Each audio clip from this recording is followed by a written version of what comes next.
Welcome to another yoga therapy video.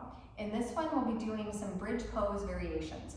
Bridge pose is a really common pose to be prescribed for physical therapy. We do it in yoga a lot. It's just a common movement or exercise that people often get. And I'm just going to provide a little extra nuance for it today. We'll be using the breath as a guide, and we're going to strap and block it. So I'll give you two options. So I've taken my yoga strap here. It's already an MD loop. And you're going to tighten it up around your legs at the thighs. However, you're going to also put something in between. I like a ball. This is a Coregeous ball. You could also use like a grocery store ball, anything. A yoga block also works really well. You're just going to take that in between your knees, and then you're sliding here. So the whole idea here is that you your muscles are not working to hold the legs in or out. You have support here, and then you're just going to focus on that lift and lower action of bridge pose, where the meat of bridge is, okay? So come onto your back, feet to the floor,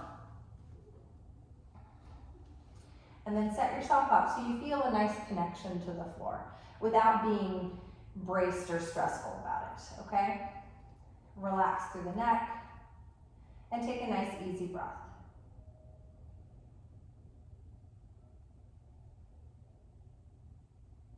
And then inhale again.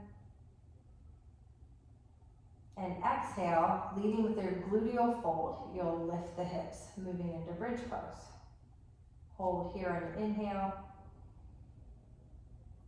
Exhale, lower down. And we'll flow just like that. Inhale to prepare. Exhale, lift.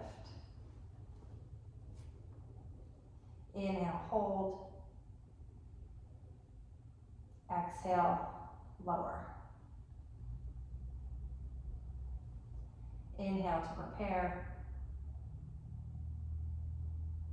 Exhale, lift. Inhale here. Exhale, lower. So notice what you notice while you're flowing here with your very own perfect breath, moving on the exhale. Notice what's driving the movement. Notice if you feel weight through the whole of both feet. Do you feel like you're pushing the mat away? Do you feel like you're pulling it back? Or is everything distributed nice and evenly through the whole of both feet? As you lift, you feel connected from ribs to pelvis. Sometimes I like to think of a bar between the sternum and the sacrum to keep everything connected here. You can also take your hands to your ribs and pelvis and notice that the distance between the ribs and the pelvis doesn't really change as you lift and lower the torso. Right, so this gives you good feedback, another tactile cue. All right, so this is your bridge flow.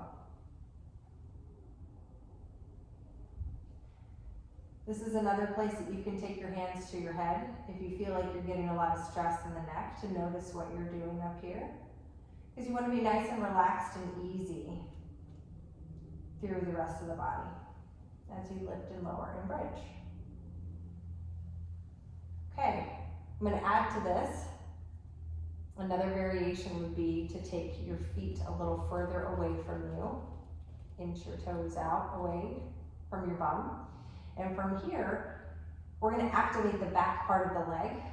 You'll press into your toes, the big toe mound. Lift your heels up off of the floor.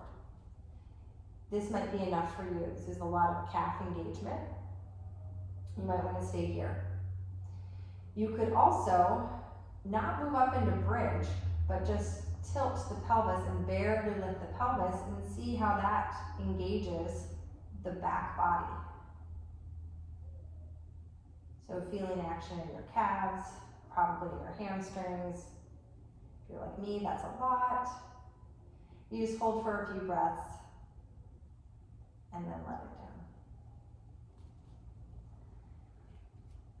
All right, one more here. You're going to press into the balls of the feet, lifting the calf or lifting the heels.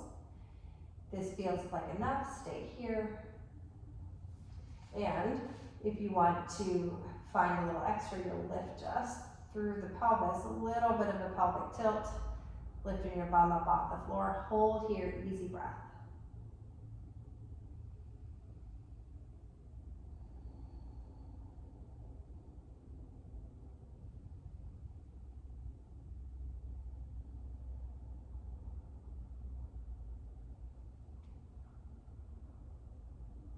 And then you'll let it